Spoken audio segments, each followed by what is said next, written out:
and welcome to our paper presentation. I'm Geertje, and on behalf of our group, I will present Diverse Perspectives, an inclusive serious game for international students. To start, think about a situation where you had to form a group. For example, for school or for work. On what basis do you choose your group members? On similarities or differences? Similar people tend to stick together, which brings us to the research problem. It creates a we versus them feeling, an intergroup bias. These negative biases could contribute to inequities in many domains, as it basically excludes people from certain groups. Thus, our goal is to encourage interactions between diverse groups to counter these negative biases and appreciate diversity. Diversity consists of the visible and invisible differences that exist between people. Diverse groups have many benefits. For instance, different backgrounds create a greater knowledge pool. So, how to stimulate diversity? Well, through serious games. There are two main reasons for this. First, making people explicitly aware of diversity could have had the opposite effect. Second, serious games may be more appealing because they're informal and playful. Thus, our research question is, how can a serious game be used to promote inclusive behavior at a university? Additionally, we have three specific sub-questions. Research question 1. What is the impact of the perspective switches in social dilemmas on one's attitude towards diversity? R2. Which factors contribute to a positive gaming experience during a serious game on inclusive behavior? And R3. How does identifying with a marginalized group affect one's gaming experience? We will focus quickly on the related work. The Dilemma game served as a major inspiration for diverse perspectives. It is a card game created by the Equality, Diversity and Inclusion Office at Utrecht University. As can be seen on the slide, each card presents a different scenario with 4 choice options. There is no wrong or right option. The game invites the players to discuss their opinions. Moving on to the iterative participatory design. Serving now as a pre-study, the game Change Perspective captured the initial design idea. In the process of working out this idea into diverse perspectives, we went through several steps.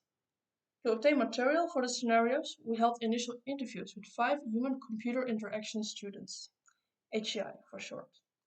Then a low-fidelity prototype was made in Figma. This prototype was evaluated in focus group with another 7 HCI students. Their feedback was taken into account, where we created a high-fidelity prototype in RamPy. Lastly, the high-fidelity prototype was used in an experiment to answer the research questions. 32 university students participated in the experiment.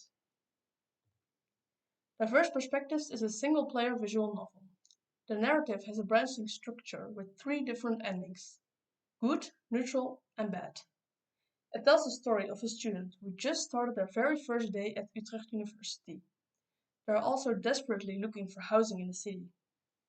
The game mechanics consist of a point-and-click system where each choice is final. A score system assigns a score to certain choices and hence determines the outcome of the story. There are also 2 versions of the game, A and B. Only version A has the perspective switch. Here, the player jumps into the mind of other characters, so that they can experience the same situation from a different perspective. To evaluate our game, we used quantitative as well as qualitative methods. To measure one's attitude towards diversity, we used the shortened version of the Miville-Guzman Universality-Diversity scale, MGUDS for short. This scale has 3 items: diversity of contact, DC, relativistic appreciation, RA, and comfort with differences, CD. A higher score for DC and RA indicates a more open attitude. The scale is inverted for CD. Here, a lower score indicates a more open attitude. To measure which factors contribute to a positive gaming experience, we used the Game Experience Questionnaire, GEQ for short. We used 4 items: immersion, flow, competence, and positive affect. A higher score for each item means a higher positive gaming experience. The Between Participants experiment has a mixed method design. It is split into 2 parts. The first part happened on campus and took over 45 minutes under supervision of the researchers. Each participant filled in a pre-test MGUDS questionnaire to obtain a baseline. Next, they played the game. When they finished the game, they took the GEQ questionnaire. Finally, they had a short, semi-structured interview. Part 2 happened a week later online and took around 5 to 10 minutes, unsupervised. Every participant completed the post-test MGoods questionnaire. This is to compare it to the baseline we took a week earlier. Lastly, they filled in a demographic questionnaire. This brings us to the hypotheses. Regarding the MGoods, we have two. H1.1. Both the scores for diversity of contact and relativistic appreciation are higher in the post-test, while the score for comfort with differences is lower in the post-test. And H1.2, the differences between the scores on all three components of the MGoods are higher in version A than in version B. Concerning the GEQ, we have these hypotheses. H2, version A of the game scores higher on all four components of the GEQ than version B. And H3, players who identify with the marginalized group score higher on all four components of the GEQ compared to players who do not. Let's take a look at the results. Regarding the quantitative data, all our hypotheses were rejected. But the non-parametric tests yielded three significant results. 1. Post-test diversity of contact scored higher than pre-test diversity of contact. 2. The scores for immersion in the marginalized group were lower than the non-marginalized group. And 3. The scores for positive effects in the marginalized group were lower than the non-marginalized group. The last two results were not expected. It could be that the game triggered personal experiences from the marginalized group, hence drawing their attention away. Consequently, this could decrease the immersion and positive effect.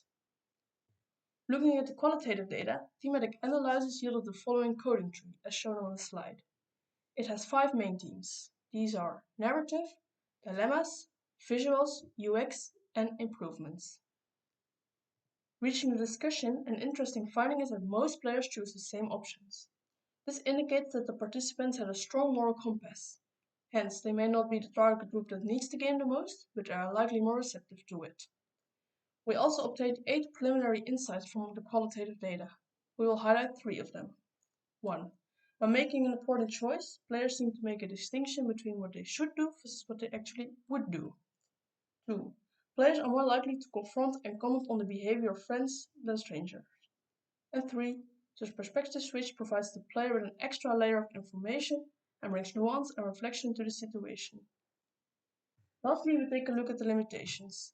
These consist of a small participant sample, the risk of socially desired answers, and the researcher's bias.